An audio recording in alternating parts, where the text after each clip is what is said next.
Hermanos, buenos días. Vamos a empezar el capítulo 3 de Habacuc y vamos a leer desde el versículo 1.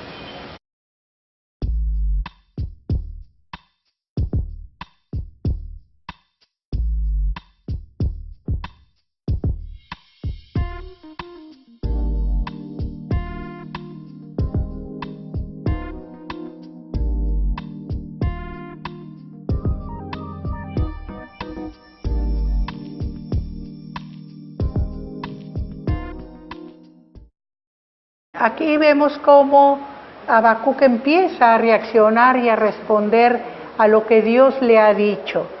Y entonces nos empieza diciendo que es una oración del profeta. De alguna manera este es un cántico, es un cántico. Entonces, y la palabra nos da sobre Sigionot. Sigionot es un tipo de música que se va a usar cuando se cante estas porciones, ¿verdad? Y empieza diciendo: oh Jehová, he oído tu palabra y temí. Cuando nos llega palabra de Dios, siempre nos conmueve, siempre nos hace temblar, porque ante el poder de Dios siempre nos estruja, nos hace que reaccionemos.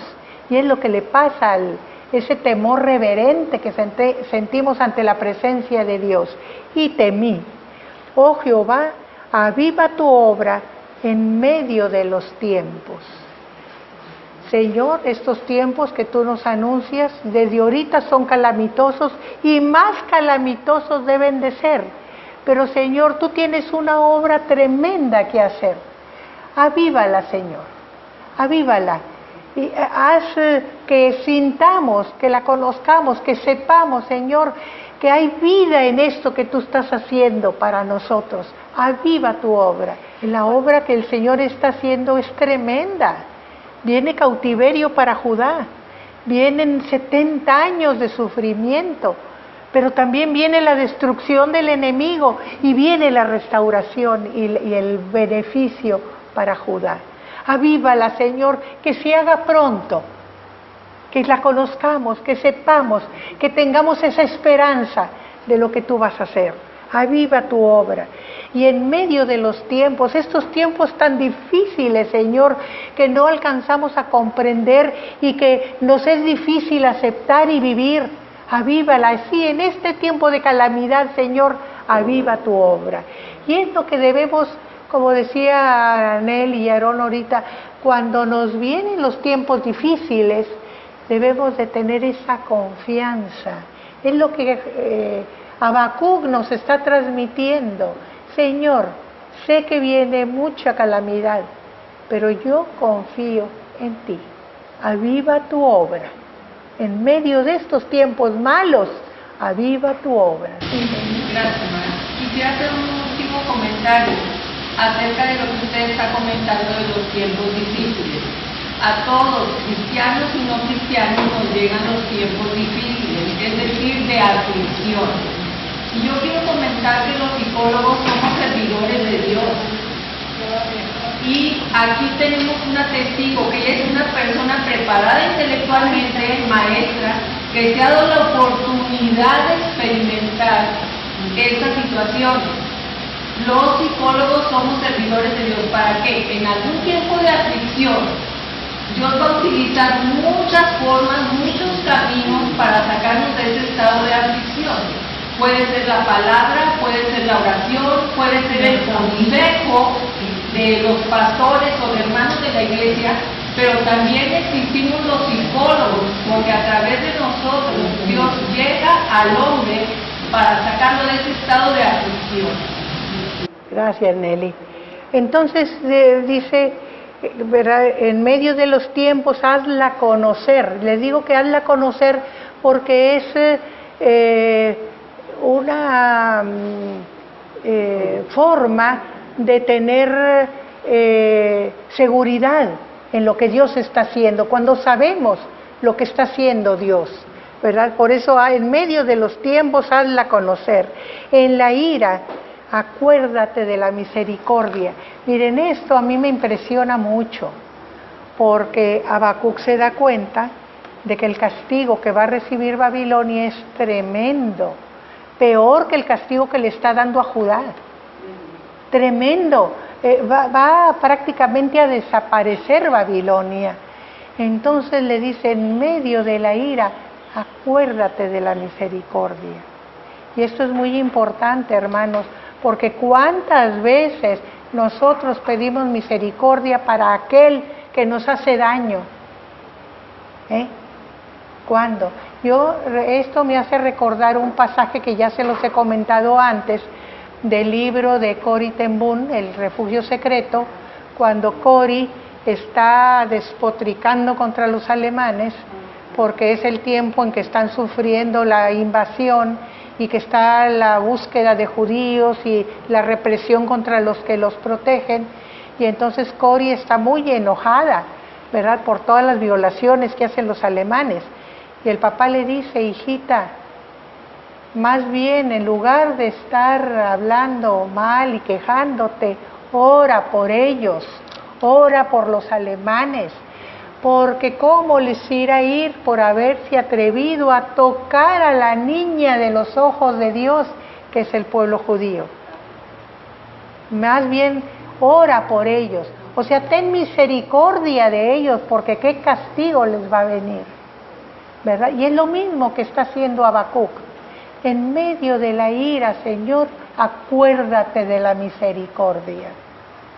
O sea, es tan humano, es tan sensible, que también le duelen los enemigos, aquellos tiranos feos que los van a hacer pasar 1,000 penalidades, siente dolor por ellos. En medio de la ira, acuérdate de la misericordia. Y dice, Dios vendrá de Temán y el santo desde el monte de Parán. Y esto como que nos saca de onda, pues ¿qué está diciendo? Pues nada, nomás está diciendo, lo tenemos aquí, el mapa de Israel. Recuerden que de dónde vino el primer encuentro así fuerte de Dios con el pueblo de Israel, de Sinaí, ¿verdad? En Sinaí les dio la ley. Y Sinaí pues está aquí, al sur, aquí está Judá, aquí está Israel, aquí está Judá, y aquí está, y Temán y Parán es el desierto que está junto a Sinaí, y Temán es la tierra aquí de Edom, que está pegadito al desierto de Parán. ¿Qué quiere decir? Así como Dios vino en Sinaí para estar con nosotros todo el tiempo, así vendrá ahora, así con esa seguridad. Habacuc está recordando aquel tiempo en que Dios estuvo presente en medio del pueblo, y así como Dios estuvo en ese tiempo en medio del pueblo, así estará ahora, así estará ahora. Entonces, ¿recuerdan cuando vimos a Ageo, que le dice que Él estará con ellos en la reconstrucción? Y desde entonces está dándoles esa seguridad, que Dios estará en medio de ellos, que vendrá del sur, allá de donde está el Sinaí, igual vendrá para estar con ellos, ¿verdad? Por eso dice que vendrá de Parán y de Temán. Dios vendrá de Temán y el santo desde el monte de Parán.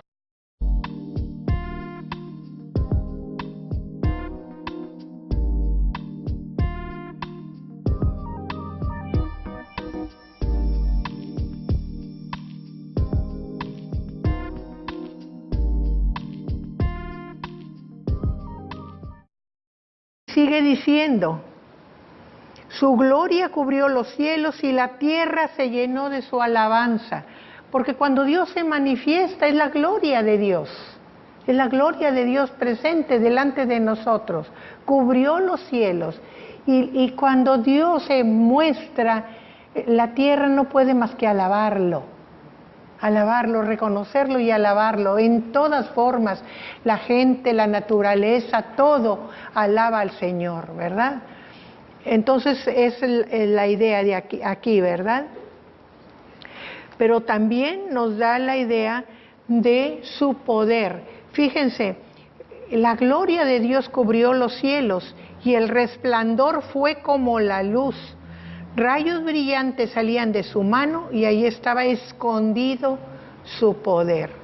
Entonces ahí estaba la gloria de Dios, pero la gloria de Dios no estaba, como podríamos decir,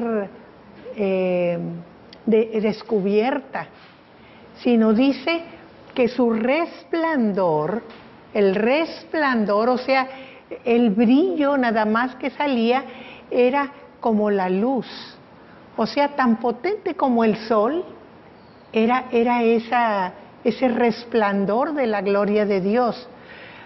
Pero dice más adelante que estaba escondido su poder, ¿verdad? Había rayos brillantes que salían de su mano, o sea, el poder que se mostraba. Hablábamos de que la mano de Dios, sobre todo la derecha, es la fuerza, el poder de Dios. Rayos salían, pensemos en las tormentas, en que hay rayos por doquier, ese poder, esa fuerza que representan los rayos, tremendo, ¿verdad? Entonces así se representaba el poder de Dios, pero ese poder estaba allí, dice, escondido. Los eruditos dicen que ese resplandor, esa luz, era como la vestidura de la gloria de Dios. Entonces no estábamos viendo la gloria de Dios, sino solamente estaba velado, estaba escondido con aquella luz. Ese resplandor ocultaba realmente la gloria de Dios. Y si el poder se manifestaba de tal manera, escondida la gloria, imagínense lo que será la propia gloria. Eso es lo que nos está diciendo aquí, ¿verdad? No tenemos ni idea del poder de Dios. Lo que hemos visto es su poder escondido detrás del resplandor.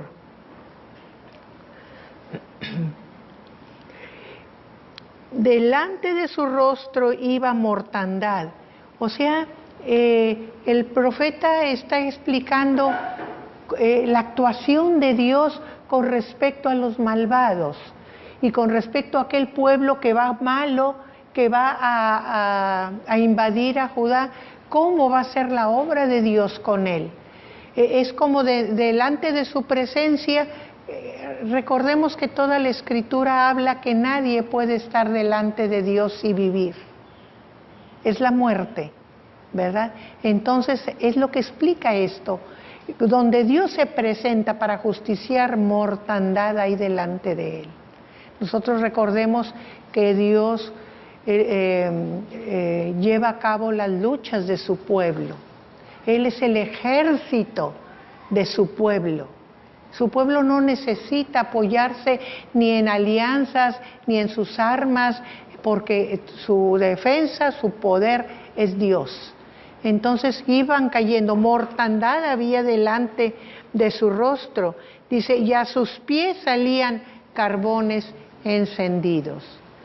La gente moría ante nada más la presencia de Jehová, pero además, como vamos a decir, como servirle a Dios, de sus pies salía lumbre, salía ese agente ardiente. ¿Qué quiere decir? Que después de acabar con los enemigos, destruía todo con incendio. O sea, no quedaba nada. No había que temer a los enemigos porque Dios tenía poder para acabar con ellos completamente. ¿Verdad? ¿Por qué? Porque así como actuaron los babilonios, destruyendo al pueblo, matando, cegando vidas al por mayor, llevándose los esclavos, ¿verdad?, a lo mejor de la tierra, lo más, vamos a decir, lo más pulido, y luego destrozaron toda la ciudad, el templo, todo, y lo incendiaron. Igual recibirían ellos de parte de Dios, ¿verdad? Es lo que tenemos aquí en estos versículos. Muy bien, seguimos con el 6.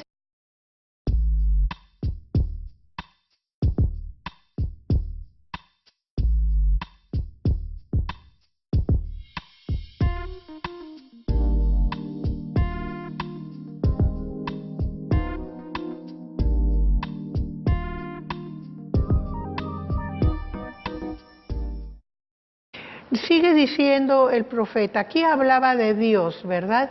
Pero ahora habla de personificando a Dios como si tuviera un cuerpo, se levantó, o sea, se puso en acción el Señor, midió la tierra.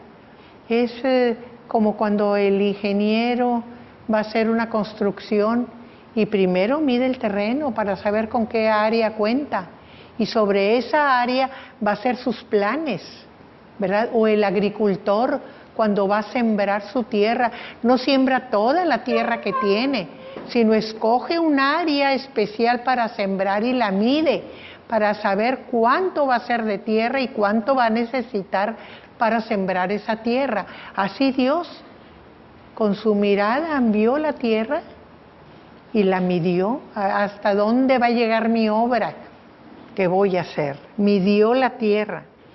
Miró e hizo temblar a las gentes, porque no hay nadie que se quede quieto delante de la presencia del Señor. Siempre hay esa vibración interior que produce la presencia de Dios.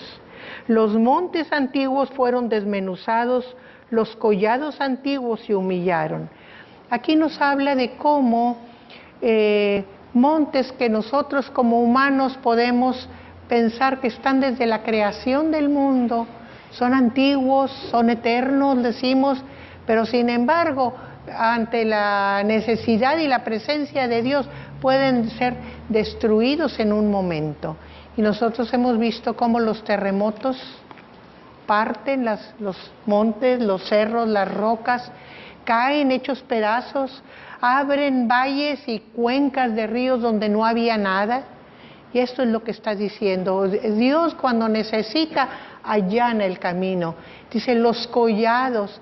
¿Qué son los collados? Son aquellos pasos más bajos en las montañas donde uno puede atravesarlas, ¿verdad? Viene de alguna forma de colina baja, es lo que significa el origen de la palabra, y también de ahí sale también la palabra cuello, ¿verdad?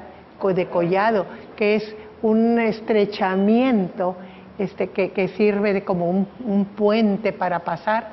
En medio de las alturas hay un lugar donde se puede atravesar esas alturas, ¿verdad? En las montañas también se les llama puertos, ¿verdad? Collados o puertos se les llama, porque hay posibilidad de pasar por ahí. Entonces, dice que los collados se humillaron, o sea, lo que está más bajo, ¿no? La montaña se desmenuzó, pero el collado se humilló delante del Señor. Aquí la idea está en que no hay cosa que se le oponga al Señor cuando el Señor está actuando en favor de los suyos. Ni corrientes, ni ríos, ni el mar, ni las montañas, ni los collados, nada es obstáculo para el Señor. El Señor hará camino de salvación a su pueblo donde quiera que su pueblo tenga que pasar. Entonces lo vamos a ver más adelante, ¿verdad?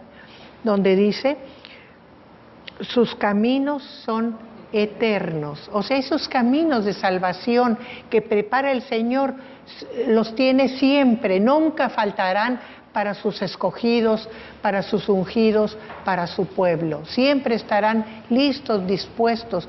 Así como los llevó por camino seguro desde la esclavitud de Egipto y los trajo por toda esta tierra, un desierto que dijo Moisés que se traga a los hombres, un desierto árido y escarpado, pues por aquí los trajo el Señor con seguridad y los mantuvo 40 años hasta sacarlos y llevarlos a la tierra prometida. Y los caminos de salvación del Señor son, dice él, eternos, ¿verdad? Y dice, he visto las tiendas de Cusán en aflicción y las tiendas de la tierra de Madián temblaron.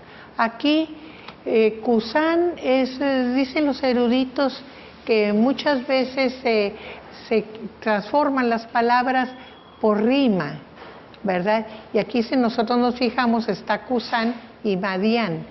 La tierra de Cus es de alguna manera es un sinónimo de Madián, pero muchas veces la tierra de Cus se ha considerado el otro extremo del Mar Rojo, esta parte de aquí, la tierra de Cus.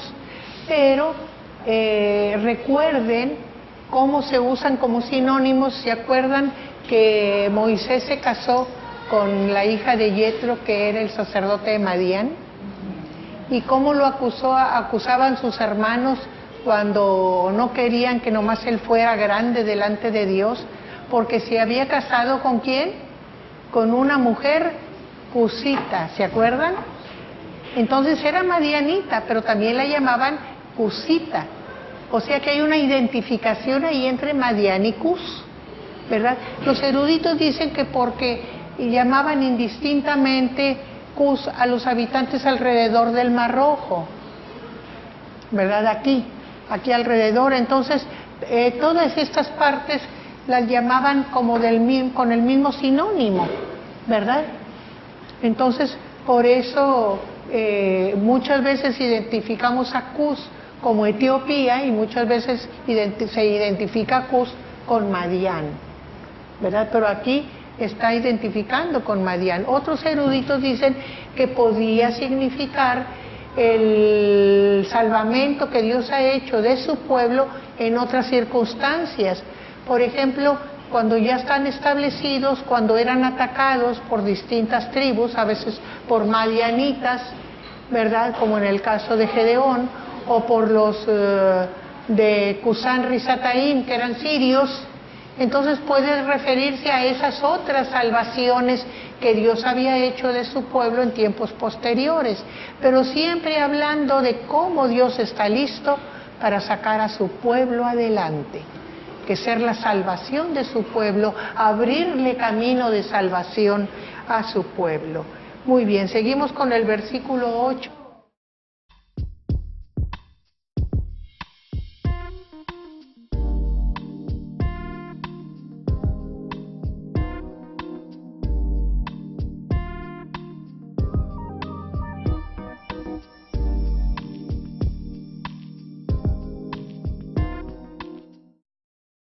Nosotros tenemos ahí cómo sigue haciendo recapitulación el profeta de los hechos de Dios para la salvación de su pueblo.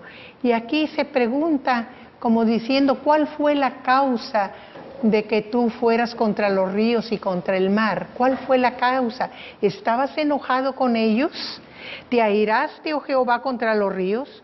¿Contra los ríos te airaste? ¿Fue tu ira contra el mar? O sea, cuando Dios abre el mar, parte el mar, ¿estaba Dios enojado con el mar? ¿O cuando abre el Jordán, estaba Dios enojado con el río? Y aquí el profeta nos da la respuesta que no hay ira contra Dios, contra esos elementos, sino que Dios usa los elementos de la naturaleza para bien de su pueblo cuando habla de carros de victoria. Es para tener victoria, para lo que lo abrió, para salvar a su pueblo. Dice, cuando montaste en tus caballos, y aquí está representado esas olas que se forman al abrir el mar, al abrir el río, donde quedan repetrechadas las aguas y que empiezan a formar oleaje por la fuerza de las que vienen, ¿verdad? Entonces representa esas puntas de las olas como si fueran caballos, como caballos que están corriendo, brincando encima de las aguas, ¿verdad? Por eso dice, cuando montaste en tus caballos y en tus carros de victoria.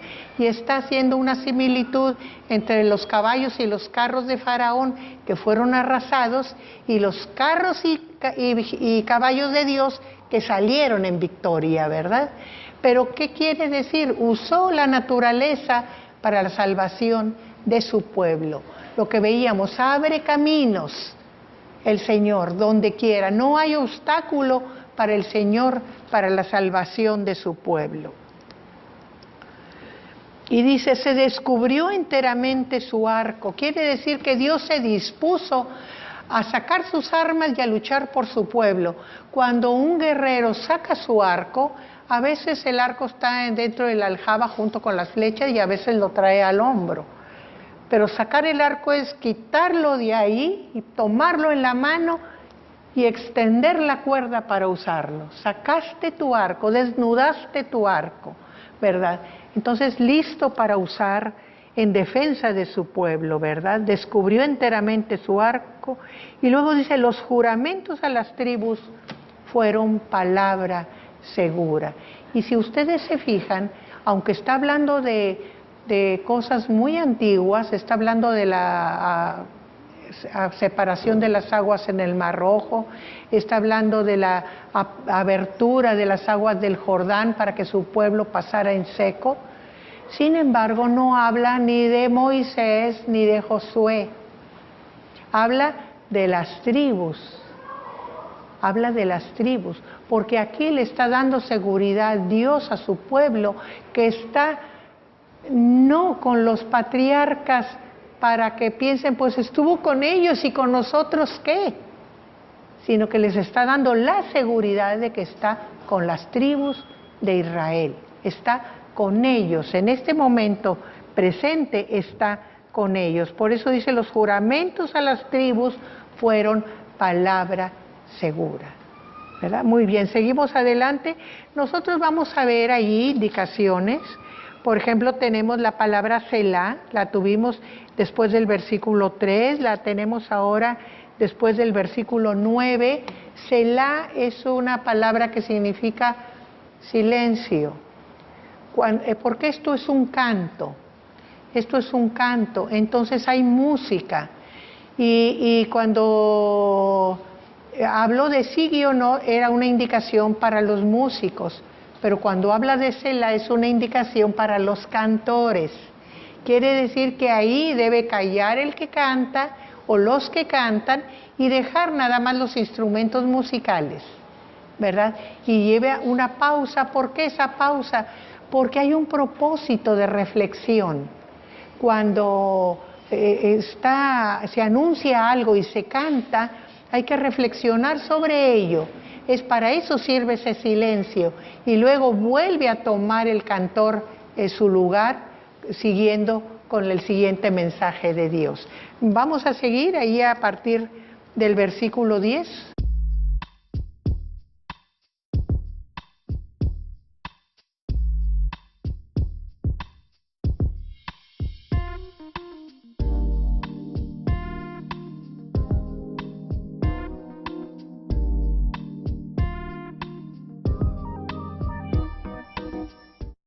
Vamos a retomar desde la parte final del 9. Hendiste la tierra con ríos, te vieron y tuvieron temor los montes. Pasó la inundación de las aguas, el abismo dio su voz. Aquí nosotros sigue explicando, así como partiste el mar, partiste el río también, ¿verdad? Lo llegaste hasta su base de firme, seco, ¿verdad? Entonces por eso después habla, los montes, dice, tuvieron temor, porque si las aguas que son tan difíciles de, ¿quién puede pescar las aguas en su mano, verdad? Y sin embargo fuiste capaz de abrirlas. Entonces la tierra, los montes tienen temor de que también tú hagas una acción de esas sobre ellos, ¿verdad? De que abras camino por allí. Y luego dice, pasó la inundación de las aguas. O sea, las aguas cubren la tierra y está todo lleno de agua. Pero cuando Dios actúa, como abriendo las aguas, no hay inundación ahí, está en seco, ¿verdad? Y entonces, ¿qué dice? El abismo dio su voz. O sea, aquí en el río, a menos que sea muy profundo, podemos hablar de abismo, pero en el mar, ¿qué tal? En el mar sí podemos hablar de abismo. Entonces, cuando Dios abre las aguas del Mar Rojo y queda la tierra descubierta, es propiamente un abismo. ¿Por qué? Porque la altura de las aguas es tan grande que es como si fueran montañas, sean montañas de agua. Entonces, lo que está abajo es el abismo, ¿verdad? Entonces dice que el abismo dio su voz. O sea, también respondió a esa acción de Dios, ¿verdad? Y a lo alto alzó sus manos. De alguna manera representa aquellas paredes de agua, es una manera de hablar de cómo aquellas columnas, aquellas paredes de agua hablaban también, igual que el abismo, a la obra y a la acción de Dios. Y luego dice, el sol y la luna se pararon en su lugar. Aquí está hablando cuando Josué, ¿verdad? Era el jefe militar y los pueblos del desierto atacaron al pueblo de Israel que iba de camino cuando estaba todavía por Sinaí. Y entonces como abusaban de los débiles, atacando a los débiles, y cómo Dios, cuando estaba Moisés ahí en aquella roca alta, levantando su báculo, y se cansaba, y entonces le sostenían sus brazos, de un lado Ur y del otro lado Aarón, porque cuando tenía sus manos levantadas el pueblo ganaba la batalla, triunfaba. Entonces era difícil aquella batalla, era difícil. Josué no tenía repuestos, no tenía más que la gente con la que contaba, ¿verdad? Pero entonces Dios prolongó el día para que pudiera tener oportunidad Josué de ganar la batalla y vencer a sus enemigos, que eran muchísimos, ¿verdad? Entonces dice que el sol no se ocultó en 24 horas, ¿verdad? Por eso aquí está haciendo memoria de cómo Dios usa los elementos para salvar a su pueblo. Las aguas, los rayos, ahora los elementos como el sol y la luna, ¿verdad? El sol no se puso, por eso está diciendo, el sol y la luna se pararon en su lugar. O sea, ahí se quedaron, no se movieron hasta que el Señor determinó. Y luego sigue diciendo, a la luz de tus saetas anduvieron y al resplandor de tu fulgente lanza. Aquí nos habla, saetas pueden ser los relámpagos o los rayos que caen.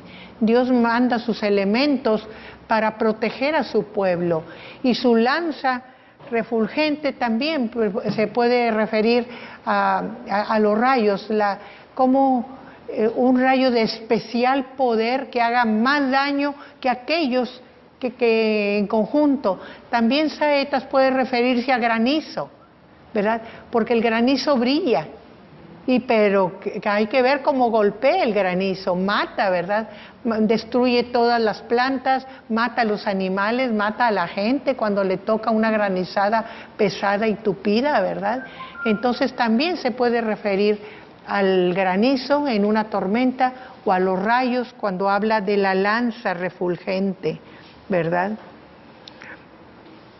Con ira hollaste la tierra y con furor trillaste las naciones. O sea, no hay fuerza, poder que pueda detener a Dios cuando Dios está en favor de su pueblo, ¿verdad? No importa si es una nación que se sienta muy poderosa, Dios tiene poder para trillarla. ¿Qué quiere decir trillarla? Dejarla hecha despojos, ¿verdad? Así como la paja, vemos el trigo, la planta muy bonita, pero cuando se corta y se trilla, no quedan más que despojos, ¿verdad? Así es la acción de Dios con los enemigos de su pueblo. Muy bien. Seguimos adelante, ya me tomé el 12, pero seguimos del 12 los dos que siguen.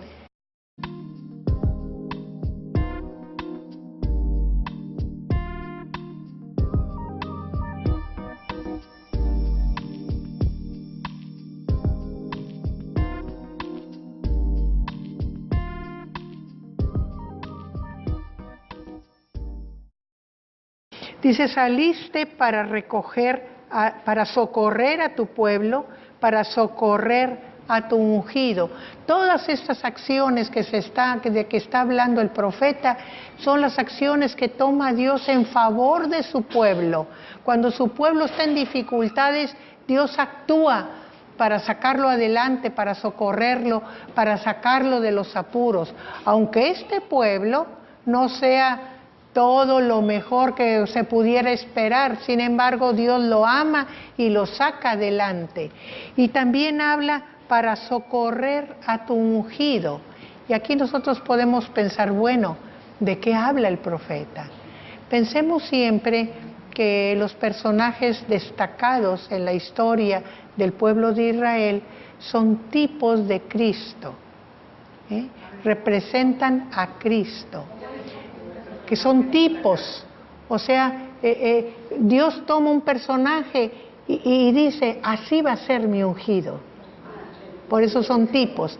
Y uno de los tipos, por ejemplo, Moisés, ¿verdad? El guía, el profeta, el que habla con Dios, el que viene de parte de Dios.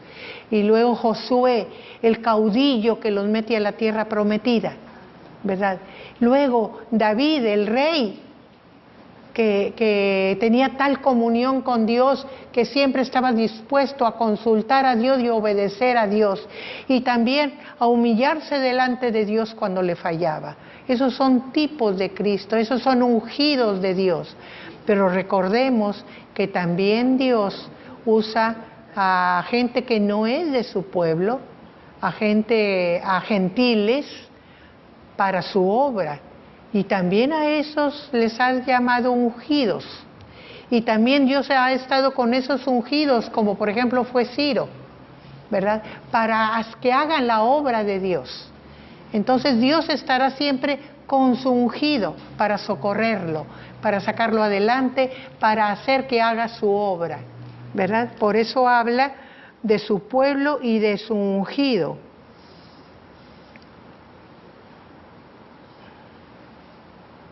Y sigue diciendo, traspasaste la cabeza de la casa del impío, descubriendo el cimiento hasta la roca. Y aquí la cabeza de la casa del impío puede significar lugar y otra persona. Cuando se trata de lugar puede ser la cabeza de la casa del impío, puede ser la capital de un reino. Dios ataca directamente a la capital de ese reino para destruir ese reino. Pero también se puede referir, les digo, a personas, por ejemplo, la cabeza de la casa puede ser el rey. Dios ataca directamente con el rey, pero luego toda la casa se viene abajo, porque dice, descubriste hasta el cimiento.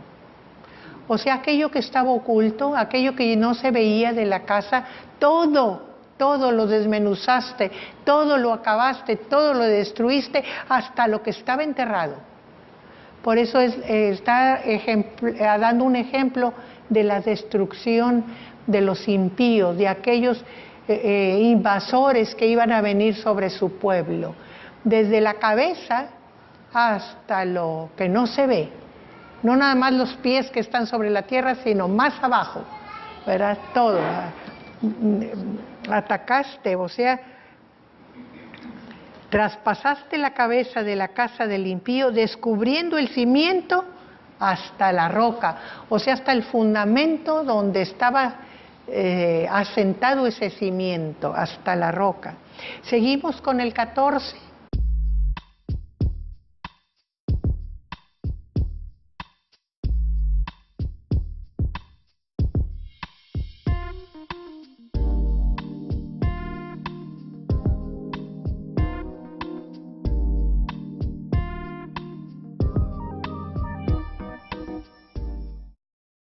Dice, horadaste con tus propios dardos las cabezas de sus guerreros. Aquí está hablando no ya sobre la casa real o sobre el país, está hablando sobre los ejércitos. No un rey puede sentirse muy poderoso, con un ejército muy bien organizado y muy fuerte, pero Dios fue directamente a la cabeza de sus guerreros, o sea, desorganizados, destruidos, a la cabeza de sus guerreros, que como tempestad acometieron para dispersarme. Y aquí el profeta está personificando a su propio pueblo, habla como si se tratara de él, pero está hablando de Judá, ¿verdad? Aquellos guerreros que venían para destruir el país, para dispersar al pueblo, se está apropiando esa acción el profeta, para dispersarme. Como tempestad. ¿Qué pasa cuando hay una tempestad? Cuando hay una lluvia muy fuerte, cuando hay rayos y truenos y viento, las casas vuelan los techos, viene el alud de lodo, de tierra, se lleva a las gentes, se lleva a las casas. ¿Dónde queda la gente? Nadie sabe. Andan buscándose unos a otros, así, como una tempestad, así. Ve el profeta la acción de aquellos ejércitos. Así querían hacer con el pueblo de Judá, dispersarlos como tempestad, porque acometieron para dispersarme, cuyo regocijo era como para devorar al pobre encubiertamente.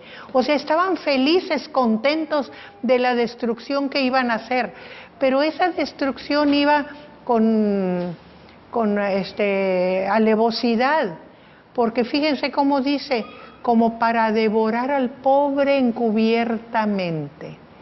Está poniendo, por ejemplo, yo ya les ponía ese ejemplo antes, como las fieras, que están escondidas en una cueva y están esperando al que pasa para darle el zarpazo y matarla y devorarla, para devorar al pobre.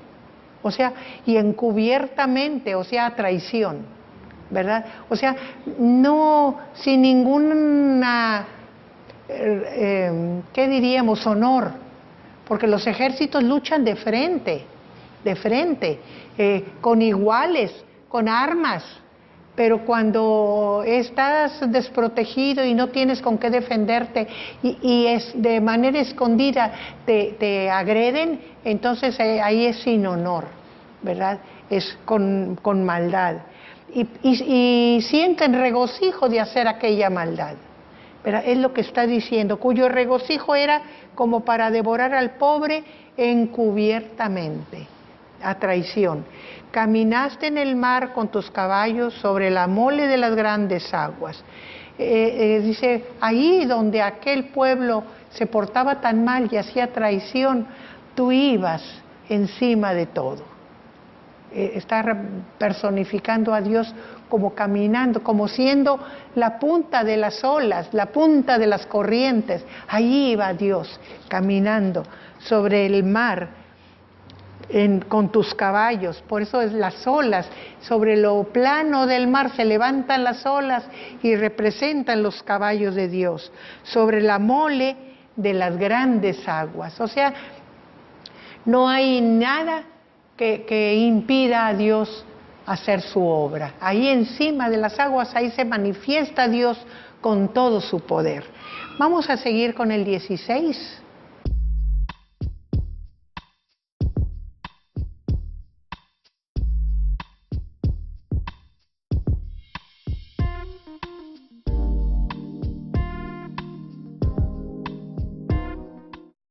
Aquí ya el profeta, en los versículos anteriores estuvo hablando de la obra poderosa de Dios en favor de su pueblo, cómo iba a actuar Dios con mucho poder en favor de su pueblo, sin que hubiera obstáculo que se lo impidiera. Pero aquí, a partir de aquí, va a empezar a hablar de cómo se siente el profeta, ¿verdad? Cómo se siente con todos esos avisos que Dios le ha dado. Dice, oí, vuelve a decir, oí, y se conmovieron mis entrañas.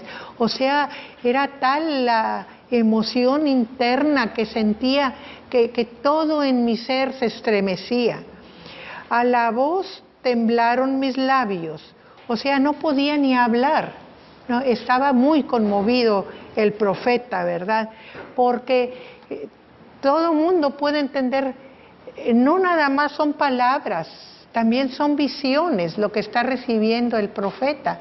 Entonces está la visión de la destrucción de su propio pueblo, de Judá. ¿Cómo va a quedar la población diezmada, la ciudad arrasada? Eso lo conmueve, lo deja mudo, no puede ni hablar. Pero también tiene la sensación, ¿verdad?, del sufrimiento que va a pasar su nación. Dice, pudrición entró en mis huesos y dentro de mí me estremecí. ¿Qué puede significar pudrición? Los huesos son los que nos sostienen. Si yo me quiero parar, mis músculos se apoyan en mis huesos y me paro. Es mi esqueleto el que me mantiene erguido. Bueno, hagan de cuenta que se desmenuzaron todos sus huesos, no tenía fuerza para nada, no podía usar su cuerpo ni siquiera para moverse. Por eso dice, pudrición entró en mis huesos y dentro de mí me estremecí. O sea, no puedo nada.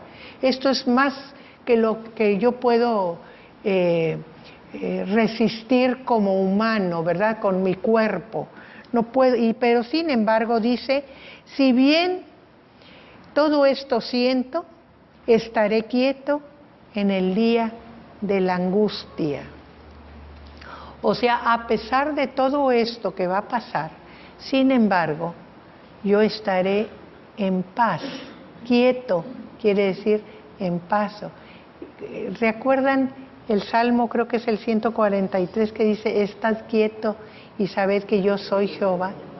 Estad quietos. O sea, esa quietud que te da el saber que Dios está contigo.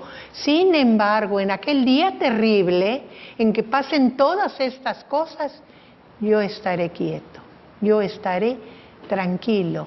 ¿Por qué? Porque nuestra confianza está en el Señor y confiamos en el Señor. A mí me recuerda mucho el último día de Juan Wesley, cuando estaba a punto de morir, y entonces sus últimas palabras son, lo mejor de todo es que Dios está con nosotros.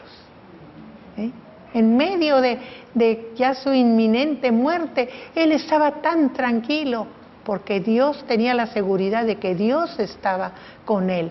Y esa es la seguridad que tiene el profeta, que Dios está con él. Sí, hermana Nelly. Y esto puede ser una similitud también cuando todos los que estamos aquí pasamos situaciones de crisis, ¿verdad?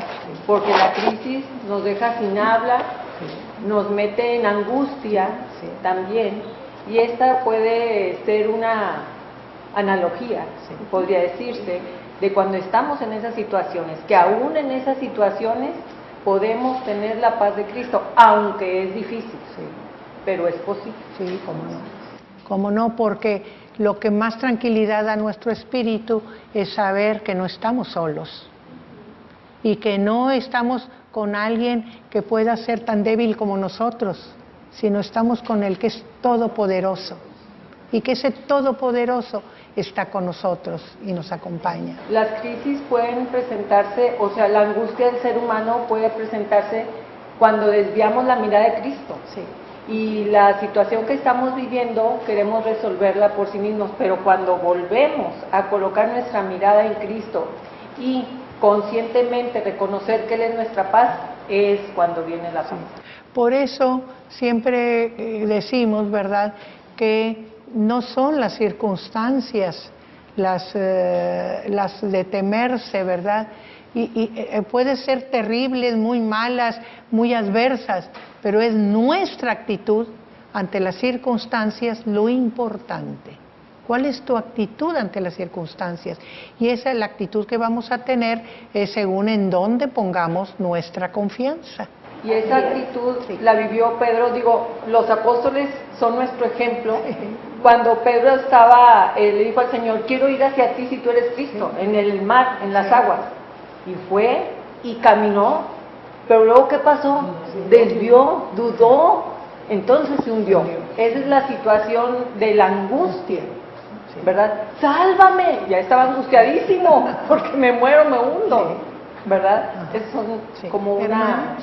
Sí, estoy de acuerdo con lo que la hermana dice, y yo quería agregar, esa es nuestra fortaleza. Dios es, ¿en quién estamos confiando? Ahí está la clave para que todo esto que le sucedía o que veía a Habacuc nos da a entender en quién está nuestra mirada, en quién está puesta nuestra confianza. Si nosotros analizamos un poquito este libro, nos damos cuenta que a pesar de ser un libro tan pequeño, tiene una riqueza tremenda, ¿verdad? Tiene el valor y la osadía del profeta de inconformarse con Dios.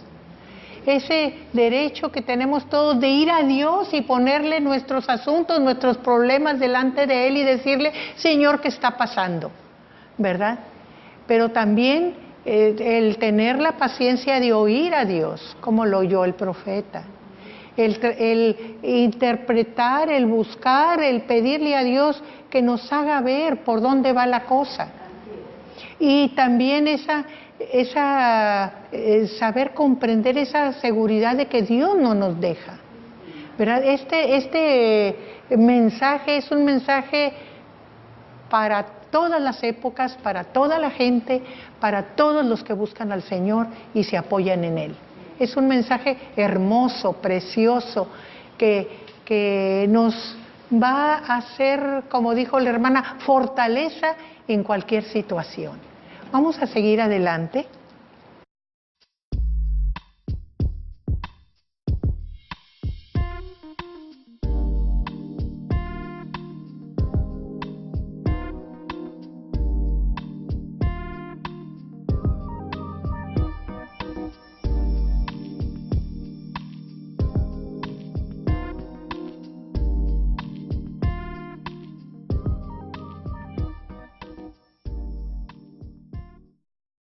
Aquí el profeta está poniendo delante del pueblo como su reacción que podemos quedarnos totalmente desposeídos, ¿verdad? ¿Por qué? Porque está hablando de todo aquello que nos puede dar el sustento, la seguridad, el saber que contamos con algo. Por eso dice, ¿verdad? Aunque la higuera no florezca, o sea, no hay esperanza de fruto, ni en las vides haya frutos. O sea, nosotros sabemos que para los pueblos mediterráneos los frutos secos, la vid, el olivo son indispensables para la vida, ¿verdad? Son la base de la vida en la vida de los pueblos del Mediterráneo.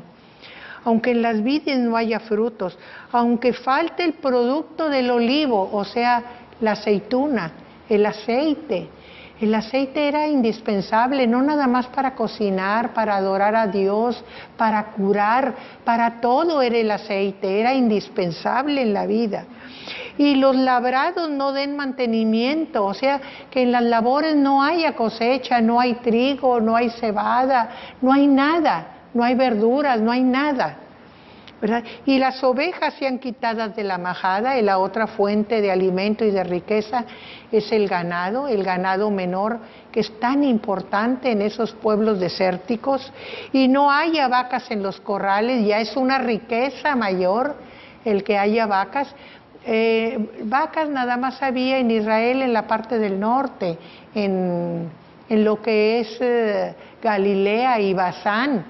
Por eso los profetas hablan de las vacas de Basán, gordas, hablando del pueblo que se ha enriquecido y que no llena de comer, ¿verdad?, al prójimo, la riqueza del prójimo, ¿verdad? Porque son los lugares en donde hay pastos, en donde es más verde, pero en el sur y sobre todo en el desierto es el ganado menor, ¿verdad? Aunque no haya nada de eso aún, lo que nos da mayor riqueza, dice, con todo, yo me alegraré en Jehová. Puedo estar sentado en las ruinas de todo, no hay nada, no hay que comer, no hay que vestir, no hay de qué echar mano, no hay nada, pero aún así tengo al Señor. Me alegraré en el Señor, me gozaré en el Dios de mi salvación. ¿Por qué? Porque mientras tenga a Dios yo estoy a salvo. A salvo, no importa que no haya nada, que yo no vea nada, Él proveerá. ¿Por qué? Porque tenemos la confianza, la seguridad de que Él siempre está por su pueblo. Entonces ese es el mensaje especial del profeta. Aunque no haya nada, aunque no tenga nada, aunque esté desprovisto de todo, me alegraré y me gozaré en el Dios de mi salvación. Y sigue diciendo, Jehová el Señor es mi fortaleza. O sea, yo no necesito de más para sentirme seguro. No, solamente el Señor. Con eso me basta. El Señor es mi fortaleza, el cual hace mis pies como de ciervas. Y recordemos qué característica tienen los pies de las ciervas. Nosotros sabemos que el ciervo es un animal de montaña. Y que como las cabras, nosotros vemos a las cabras subir los riscos y oye, está la pared parada, que imposible, y si uno ahí no puede, ni los pájaros se pueden parar, pero ahí van las cabritas, así son los ciervos también, ahí van subiendo en menor hendidura, tienen la pezuña de tal manera que la atoran y trepan, no hay obstáculo para el ciervo para trepar. Y dice el profeta, el Señor hará mis pies como de ciervas.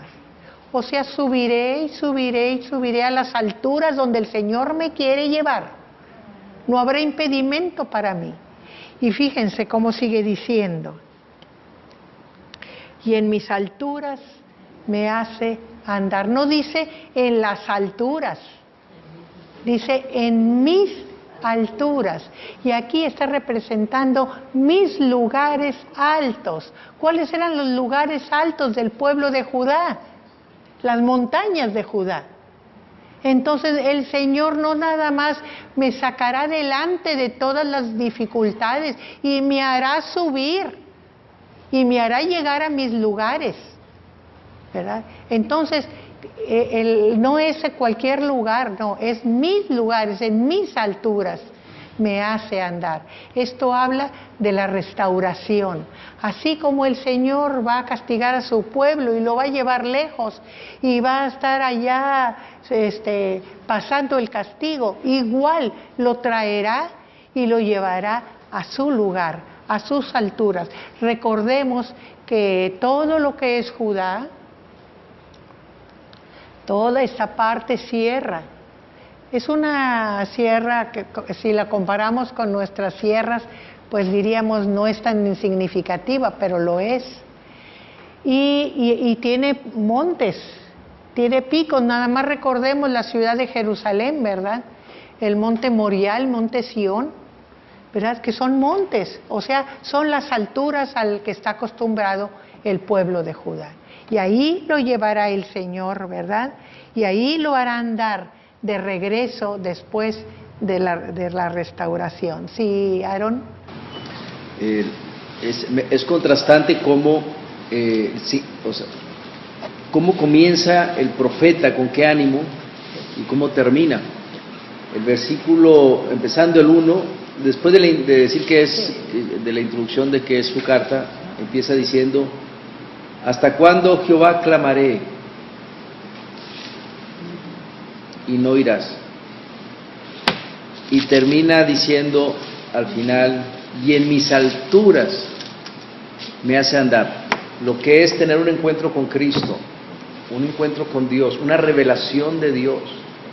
O sea, en esa plática y en esa visión que él tiene, en esa relación con Dios, es transformado de cuando, como usted dice, en una página, ¿no? Es muy pequeña el libro. Del ánimo con el que comienza es muy contrastante que como termina. No hay mejor terapia psicológica que ir a platicar con el Señor. Eso es lo mejor, tener un encuentro con el Señor. Y hace un momento que decían del mensaje de la epístola, yo lo que veo aquí es para entender la soberanía de Dios y para gozarse con Dios necesita uno tener una visión. Es muy importante tener una visión de Dios. Si no, eso de que bueno, la felicidad está independientemente de las circunstancias, son palabras que uno no entiende hasta que tiene uno un encuentro con Dios. Muy bien, entonces recordemos siempre, ¿verdad?, este mensaje del profeta. Gracias, pastor. Del profeta Habacuc, que en medio de la dificultad más tremenda que podamos sufrir, siempre está la confianza de que Dios está con nosotros y que Dios siempre está por su pueblo y que el Señor abrirá caminos donde no los hay para la salvación de su pueblo. Bueno, que Dios bendiga este estudio.